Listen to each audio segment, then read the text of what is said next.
Bienvenidos a Cancer Podcast, hablemos de cáncer. Yo soy Carla Bermúdez, hematóloga. Soy Diego Díaz, oncólogo médico. Soy Omar Ruiz, cirujano oncólogo. Y soy David Ponce, cirujano oncólogo. Y hoy platicaremos de un tema que nos han solicitado, que es el tema de los sarcomas, tumores muy raros, pero que los vemos en población joven en muchas ocasiones. Y bueno, el día de hoy Carla nos va a ayudar a moderar todo el episodio. Bueno, ya mencionaron que es un tipo de cáncer muy raro. ¿Y qué tan frecuente es? O sea, es raro, pero ¿qué tan frecuente puede ser, no? Sí. Por ejemplo, en población adulta es menos del 1% de todos los cánceres. En niños o adultos jóvenes puede ser hasta el 15%. Entonces, sí es un tumor que vemos muy poco frecuente y que además hay una gran variedad. Ahorita nos van a platicar más a fondo los tipos. Nada más así como un dato muy general. En la población adulta lo vemos alrededor de los 60 años los que se presentan, pero pues por lo general lo vemos más común en personas jóvenes. Y de una clasificación muy amplia que ahorita van a ahondar, que es sarcomas blandos y óseos, la mayoría son sarcomas blandos. O sea, hay una relación como de 4-1. De que la mayoría son blandos y más o menos el 20% son originados en el hueso. Ok, bueno, hablaron un poquito de la clasificación, entonces quiere decir que los sarcomas no es nada más como un tipo de tumor, ¿no? O sea, que se pueden dividir en algo, es lo que entendí. Hay más de 100 subtipos, o sea, de tumores estudiados, pero como dijo Diego, dos grandes grupos, ¿no? Óseo y tumores blandos. Y por ejemplo, tumores blandos como que, David, así. Miren, realmente como es tan amplia la clasificación en sarcomas, podemos usar varios tipos de clasificaciones dentro de este grupo de enfermedad. Uno de ellos es de dónde se originan los tumores. Podemos encontrar que los tumores pueden provenir de la grasa, pueden provenir del músculo y, como ya dijo Diego, también provienen de hueso. Entonces esto hace que sea una diversidad de tipos de tumores, como dijo ya Omar, que son más de 100 tipos. Y también es muy peculiar porque podemos llegar a clasificarlos dependiendo de su localización. ¿Qué significa esto? Los podemos dividir como en de extremidades o tumores retroperitoneales. También comentar que hay sarcomas en otras áreas del cuerpo, como cabeza y cuello y demás, pero las dos clasificaciones más grandes en localización, vamos a decir que son extremidades y retroperitoneo. Ok, y por ejemplo, bueno, ya me dijeron que pueden ser tumores que aparecen en la grasa, en el músculo, en el hueso. Por ejemplo, una persona, ¿cómo podría darse cuenta que podría hacer esto, no? Sí. Pues yo creo que antes de que nos vayamos allá, sí hay que como ¿qué predispone un poquito más de, o sea, que quede un poco más claro lo que es el sarcoma, porque, o sea, todos estos sarcomas se pueden originar en tejidos que les decimos como de sostén. A diferencia, por ejemplo, aunque suene muy obvio, un cáncer de pulmón pues está en el pulmón, o el del estómago, en el estómago, el de mama pues en el pecho. Pero los sarcomas, como comentaron, o sea, se pueden originar en prácticamente cualquier tejido. O sea, pueden originarse, ya dijeron, en el músculo, en la grasa, en el hueso, en los vasos sanguíneos, en los nervios. Y como todas estas estructuras o estos tejidos los tenemos en todo el cuerpo, es por eso que son tan diversos y que se pueden presentar pues prácticamente en todo el cuerpo. Y esto pues agrega complejidad tanto al diagnóstico como al tratamiento. Y en esto de la localización quizás sí sea importante platicar un poco de dónde son más comunes. Por ejemplo, ahorita que David comentaba de esta clasificación de acuerdo a la localización, es más común que veamos sarcomas, por ejemplo, en las extremidades, ya sea superiores o inferiores. Se ha reportado que en las extremidades inferiores puede ser hasta el 30% del total de los sarcomas. En extremidades superiores alrededor del 10%. Los sarcomas de retroperitoneo, esta parte que está ahí en el abdomen como atrás del estómago, es alrededor del 15%. Otros órganos que se pueden originar, que les decimos viscerales, es alrededor del 20%. Los del tronco, que no se incluyen en estos otros sitios, en alrededor del 10%, y los otros que también comentaba David de cabeza y cuello. Y de todos estos tumores, quizá otra cosa importante de los subtipos, si bien hay más de 100, los más sí comunes. Es importante resaltar quizá algunos de los más comunes, porque es los que a algunos o a la gente quizá que nos escucha les pueden sonar de repente conocidos, ¿no? Y quizá nos podríamos enfocar más a lo largo de lo que nos resta del episodio en los blandos, que son más frecuentes, o sea, en el 80% de los sarcomas, y dejar los óseos como para otro episodio y así nos revolvemos. Y yo creo que sí. Okay. Y aquí me gustaría, antes de cambiar, como plantearle a la población en general, como para captar la atención, es de que mencionaste algunos porcentajes, pero lo más común es que sean en las extremidades, lo habías dicho, y el sitio más común es que sean, por ejemplo, de grasa. Okay. Entonces, una bolita de grasa no siempre es buena, ¿no? Ese es como que el panorama, al menos, de que se pudieran quedar. Lo vamos a ir catalogando cada vez más adelante, pero es importante, ¿no? Porque muchas veces, es de grasa, no pasa nada. Y pues no siempre es así, ¿no? ¿Y por qué les llaman blandos? O sea, son las más comunes y... Le llamamos partes blandas como a todo al tejido. Por el tejido donde se presente. Así es. O sea, puede ser en este caso grasa. Así es. Puede ser un sarcoma de grasa que es blando. Así es. Ok. Así es. Para que nos entienda pues el como público, más, ¿no? Así es. Ok. Bueno, ya vimos la localización más frecuente, los subtipos. Y bueno, ¿quién pudiera tener un riesgo mayor de tener este tipo de tumor? Si es que lo hay, o no hay factores de riesgo, o se pueden heredar. Claro. Aquí lo principal, Diego comentó que era muy importante la edad.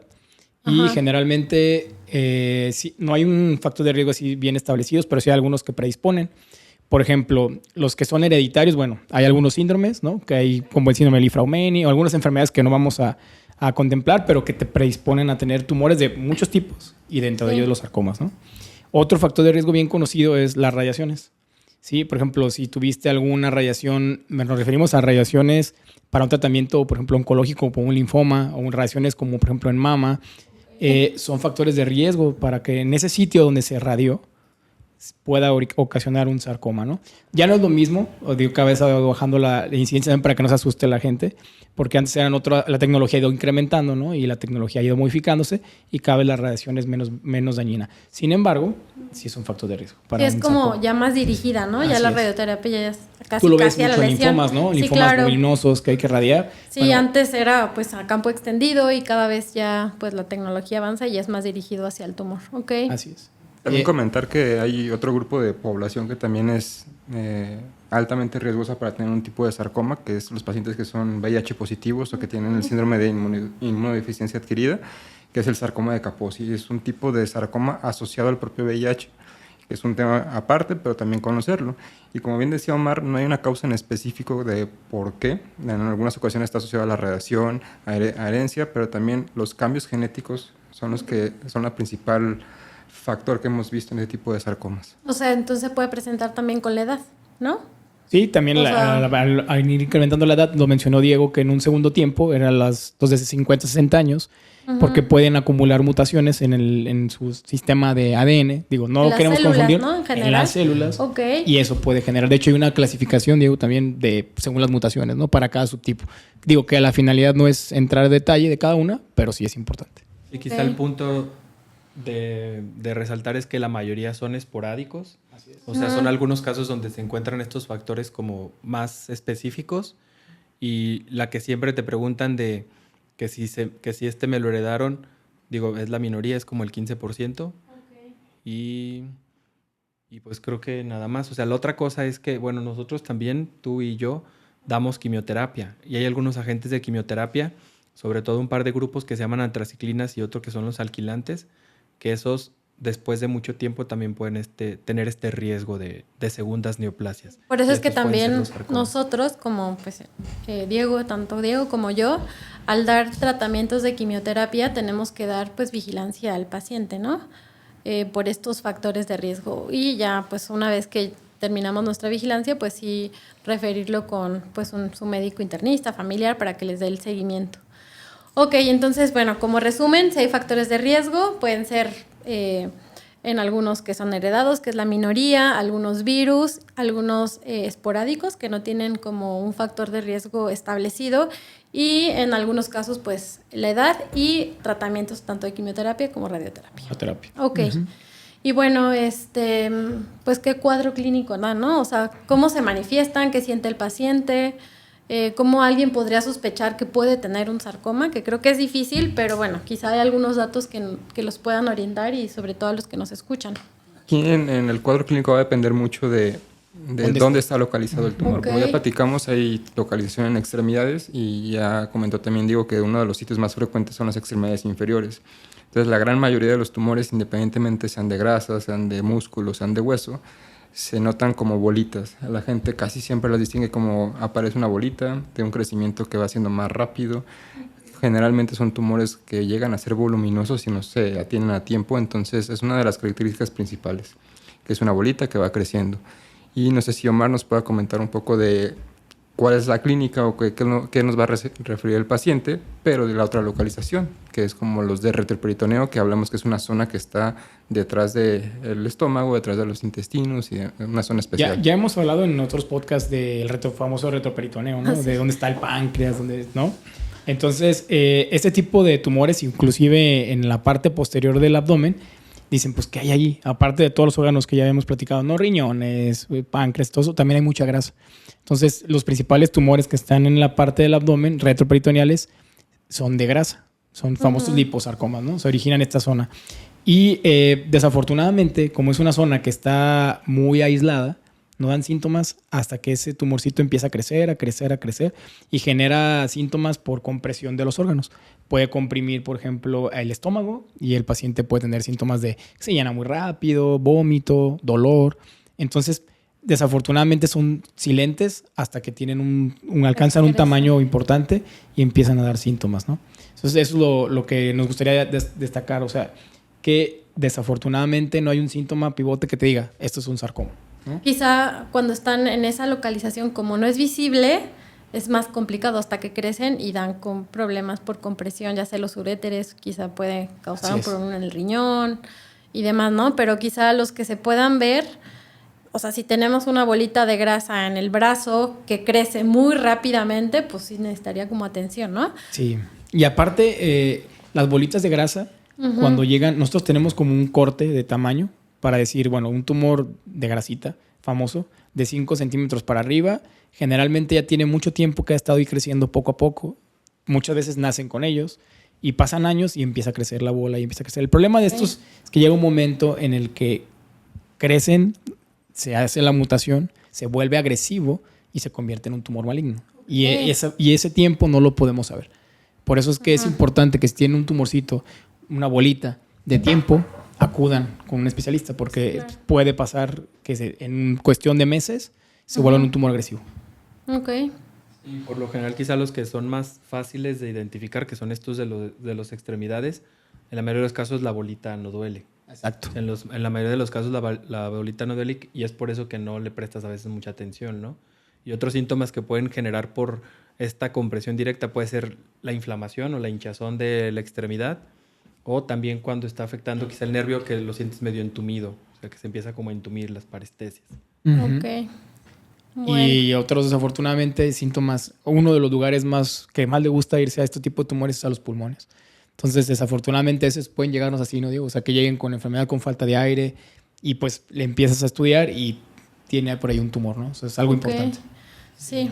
Alrededor del 15% se detectan como metástasis o con enfermedad metastásica, pulmón el número 1 y la mayoría pues ya es como enfermedad localmente avanzada. Así es. En primer mundo, ¿no? Quizá en nuestro país es más. En nuestro país quizá sea más ya cuando esté muy avanzada. Enfermedad avanzada y metastásica. La enfermedad porque por este miedo a ir al doctor o porque se me va a quitar, ¿no? Quizás, ¿no? Y pase más tiempo en lo que vayan a atención.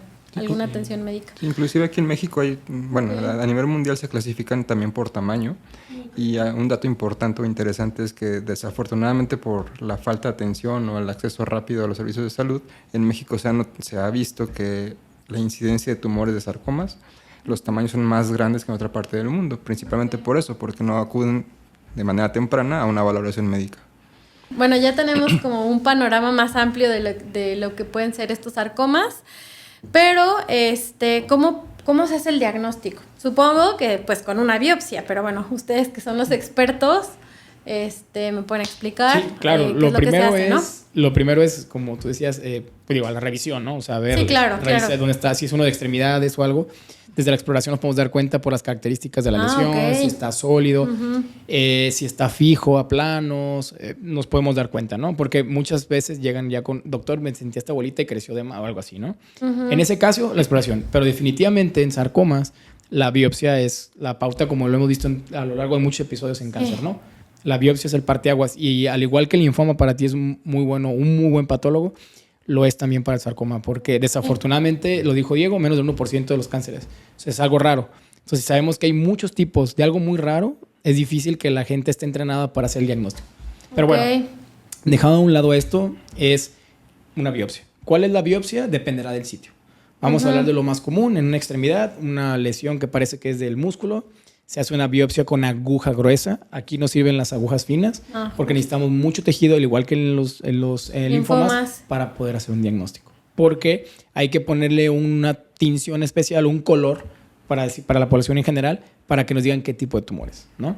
Vale. Aunado a esto, necesitamos, una vez que se confirma que es un tumor malo, pues ya hacemos estudios de extensión, ¿no? Existen diferentes estudios para poder ver una lesión, por ejemplo, en la pierna, ¿no? Puede hacer un ultrasonido, desde un ultrasonido nos puede dar mucha información, una resonancia magnética para ver la relación que tiene con los tejidos blandos, y en los tumores óseos, sumamente importante siempre la radiografía, ¿no? Para descartar la localización, cómo está, si hay involucro, etc. Y por último sería una tomografía. Ok, pero ¿aquí sí sirve las radiografías? La radiografía en tumores óseos sí, y en tumores de partes blandas que pueden involucrar el hueso también. Porque nos da una planeación de cómo lo vamos a tratar. ¿Una resonancia? Sí, también. Definitivamente la resonancia. De hecho, hay una clasificación que lo divide entre superficiales y profundos. Hablando, por ejemplo, imagínense la pierna, el músculo más superficial, generalmente tienen mejor pronóstico que los músculos más profundos. ¿Por qué? Porque tienen más vascularidad y tienen menos riesgo de que lo puedas localizar en una etapa temprana, porque no sientes nada hasta que ya se fue a tu lugar. Entonces, primero yo creo que sería la imagen y luego la biopsia. Así es. De hecho, la biopsia puede ser guiada por imagen. Vale, muy bien. Bueno, yo creo que también primero pues va pues toda la historia clínica que haces en tu consulta. La clínica, la revisión, que lo toquen, que diga, no, pues tiene características de ser algo maligno. No, yo sé que no, pero todo el interrogatorio que haces desde cuando lo paciente, tiene. Por eso es importante que sea un experto.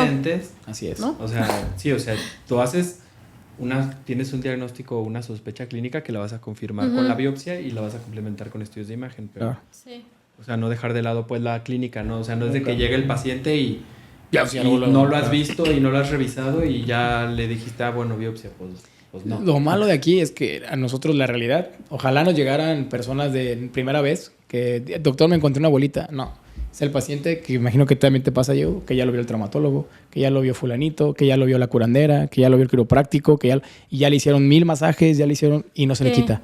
Sí. Ese es el problema. Que ya el diagnóstico es un reto porque ven a muchos médicos también durante todo el proceso, o médicos o no médicos, pero se subestima muchas veces este tumor y ya tiré mi agua. Bueno, pero se subestima muchas veces a este tumor, y ante la rareza, digo, no solamente es la falta de experiencia, tú decías hace rato del patólogo, pero también del clínico. Claro. Por eso es que digo que esta parte de la historia clínica es como sumamente importante. Claro. Sí. Lo difícil es que ese paciente que probablemente tenga un sarcoma llegue primero con un especialista, ¿no? Y otra cosa, digo, lo vamos a hablar más adelante, pero o ya no lleguen ya operados. Y al final, o a Diego, ¿no?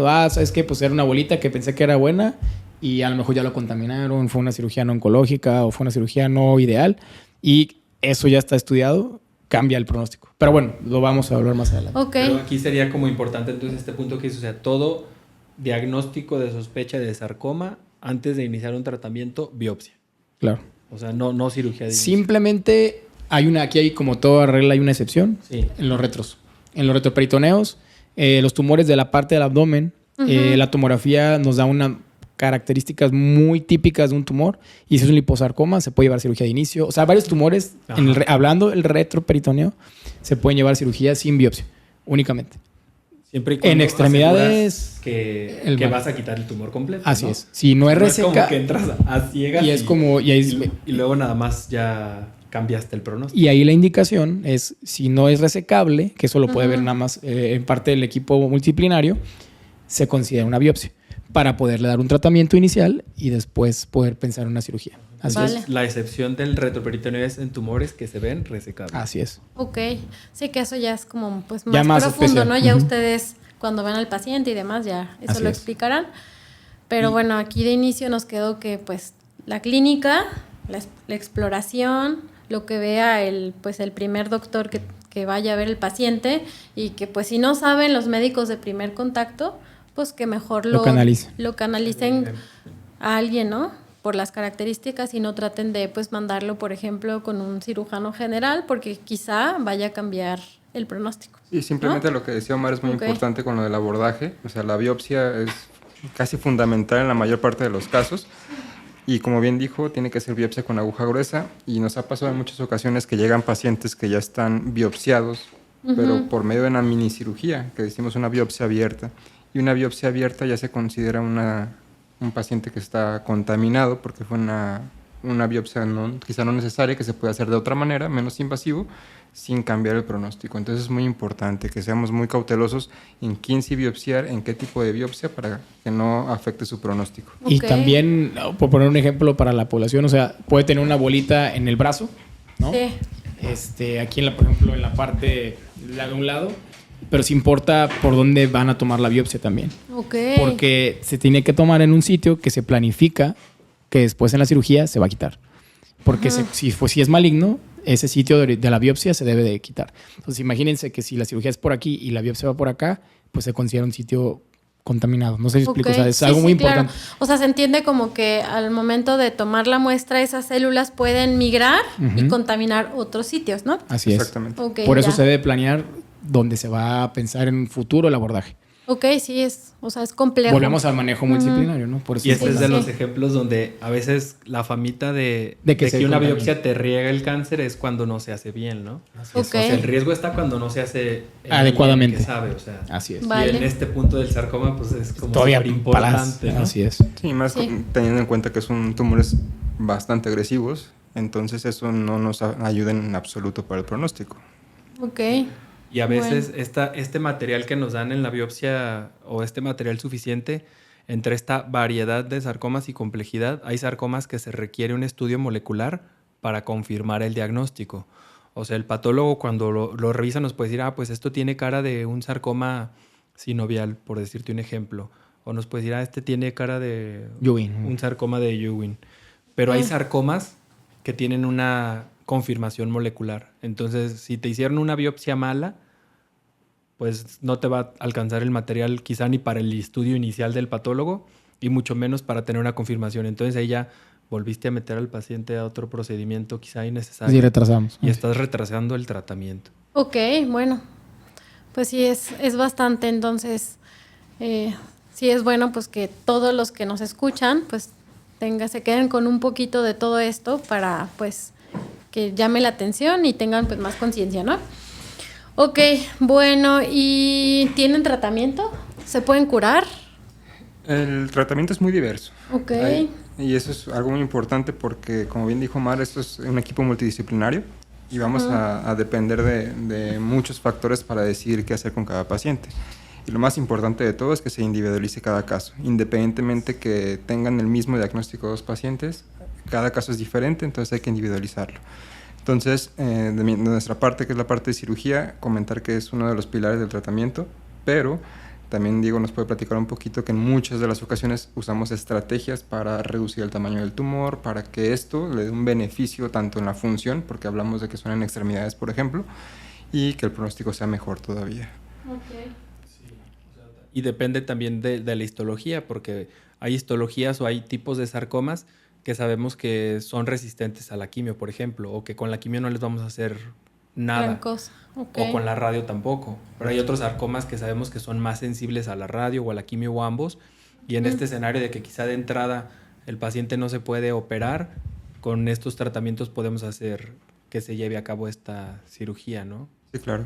Ok, entonces depende de la localización, el tipo de células que esté afectando. Va a ser la decisión, ¿no? De que si primero los operas o primero les das tratamiento de quimioterapia o al revés. Sí. Ok. Y también, y no menos importante, el estado general de cada persona. Ah, sí, claro. O sea, hay pacientes que tú le puedes también plantear como todas estas opciones, pero también depende mucho del estado general y de las preferencias o expectativas que tenga y del también, tratamiento. Quizá las enfermedades que tenga, ¿no? De base, la edad, ¿no? Sí, y esto es importante que lo escuchen porque muchas veces los pacientes llegan con una expectativa. Es que a mí me dijeron que me tenían que dar esto y hacer esto y que esto funciona, no sé, en el MD Anderson y así les va. Pero qué bueno que lo mencionaron, que tiene que ser individualizado cada caso porque pues de eso va a ser el pronóstico, ¿no? Del paciente.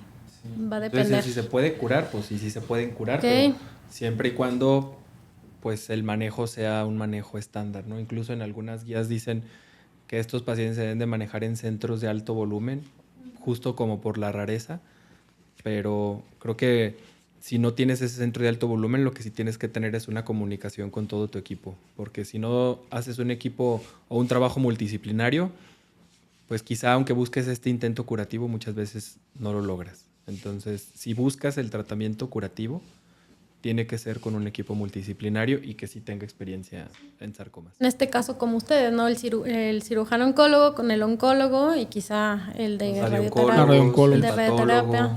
La Para es que tengan muy buena comunicación y planeen bien todo lo que se le va a hacer antes al paciente, porque ¿no? Antes de la biopsia. Creo que lo acaba de decir Diego, la secuencia, o sea, porque nosotros pues, nos podemos encargar de una muy buena cirugía, pero si hay grupo de sarcomas que la cirugía es, como lo dijo David, es piedra angular, sí, pero si no le damos el tratamiento posterior es como si no hubiéramos hecho nada. O al revés, le pueden dar el mejor tratamiento sistémico que hay en el mundo, pero si no se complementa con una buena cirugía, al final pues es como si no se hubiera hecho nada. Entonces, creo que aquí es donde, si en onco el primer tratamiento es el mejor. O sea, la primera planeación del tratamiento es la mejor. Entonces, siempre se modifica el pronóstico por una mala cirugía, sí, en todos los cánceres. Entonces, igual Diego sabe que hay esquemas para cada tipo de sarcomas. O sea, desafortunadamente no es de los tumores más sensibles, todos a la quimio, y que no tienes muchas herramientas, pero que si se utilizan de manera adecuada, creo que se pueden obtener buenos resultados, ¿no? Pero si se queman esos cartuchos de manera inadecuada, pues cada vez más complejo, ¿no? Y de inicio, que el oncólogo escoja como el mejor tratamiento posible para este tipo de sarcoma y en conjunto con el cirujano oncólogo y todo el equipo. Muchas veces el miedo del diagnóstico te lleva a buscar quién te opere. Sí. Entonces, si buscas quién te opere, seguramente vas a encontrar, porque desgraciadamente, pues no toda la comunidad médica está quizá con la capacidad o con los conocimientos, la verdad. Pues a lo mejor lo realizan pensando en qué es lo correcto, ¿no? Ajá. Pero o sea, pues no. Ok. Si buscas a alguien que te va a operar, seguramente vas a encontrar a alguien.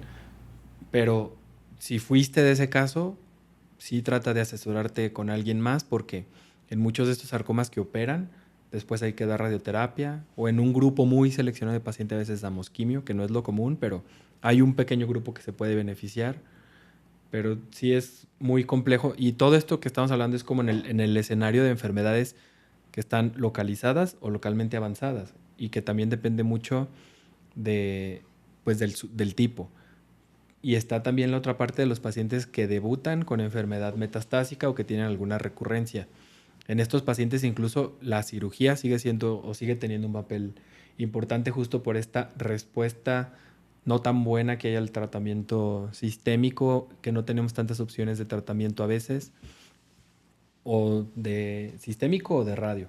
Entonces aquí también depende mucho de esta carga como de enfermedad, que quizás sí empezamos nosotros con algún tratamiento sistémico cuando es candidato, pero hay pacientes que después de la respuesta se pueden llevar a resecar esas lesiones residuales.